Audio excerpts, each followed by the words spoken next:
రేపు జగన్మోహన్ రెడ్డి మీ భార్యలు కారు అని చెప్తే గుడ్డిగా నమ్మేసి కట్టుకున్న దాన్ని చెల్లిగా భావించి పెళ్లి సంబంధాలు చూడడానికి కూడా వెరవని వెన్నెముకలేని బ్యాచ్ వైసీపీలో తయారైంది. జగన్మోహన్ రెడ్డి గారు చెబితే మా పిల్లలను మేము పరాయి మగోని యొక్క మంచం ఎక్కిస్తాము అని ఈ డబుల్ బ్యాచ్ చెప్పే మాట ప్రజలు గమనించాలా. ఈ రాష్ట్రంలో రాజకీయాలు చంద్రబాబు నాయుడు ఎంత నీతి బాహ్యమైన చర్యలకు ఉసిగొలుపుతున్నాడు. కేవలం మావిగాననే ప్రతిపాదనను పక్కదోవ పట్టించేదాని కోసం ఈ మాటలు మాట్లాడిస్తారు. రాధాకృష్ణ గారు మీ శ్రీమతి గారిని అడుగు. ఇన్ని సంవత్సరాలు 40 ఏళ్ళేది మనం పెళ్లి చేసుకుని మన భార్యాభర్తలమై పిల్లలు కానీ పవిత్రంగా ఉందాం. చంద్రబాబు నాయుడు నాకు చెప్పినాడు, నువ్వు నా పిల్లం కాదంట, ఈ రోజు నుంచి నువ్వు నా చెల్లెలతో సంబంధం అంట, నీకు వేరే వాళ్ళతో పెళ్లి చేయమని చెప్పినాడు.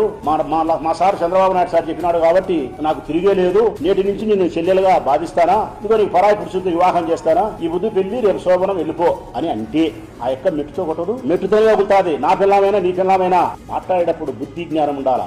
మేము మాట్లాడలేమట్లా. మరొకసారి ఏబిఎన్ రాధాకృష్ణ గారికి గట్టిగా చెప్తా ఉన్నా, ఇంకొకసారి ఈ రాష్ట్రంలో మహిళల పట్ల అసభ్యకరంగా మాట్లాడినా, వైఎస్ఆర్ కాంగ్రెస్ పార్టీకి సంబంధించిన నాయకుల యొక్క మగతనాన్ని గేలి చేసినా, మా కుటుంబ స్త్రీలను వ్యభిచారులుగాను మాట్లాడినా నీ నాలుక కోసి రాయలసీమ ఆడబిడ్డలు గాని రాష్ట్ర వ్యాప్తంగా ఉండబడిన వైఎస్ఆర్ కాంగ్రెస్ పార్టీ మహిళలు గాని ఉప్పు కారం పెట్టి ఊరగాయ వండుతారన్న సత్యాన్ని నువ్వు గుర్తు పెట్టుకోమని చెప్పి నీకు విజ్ఞప్తి చేస్తా ఉన్నా.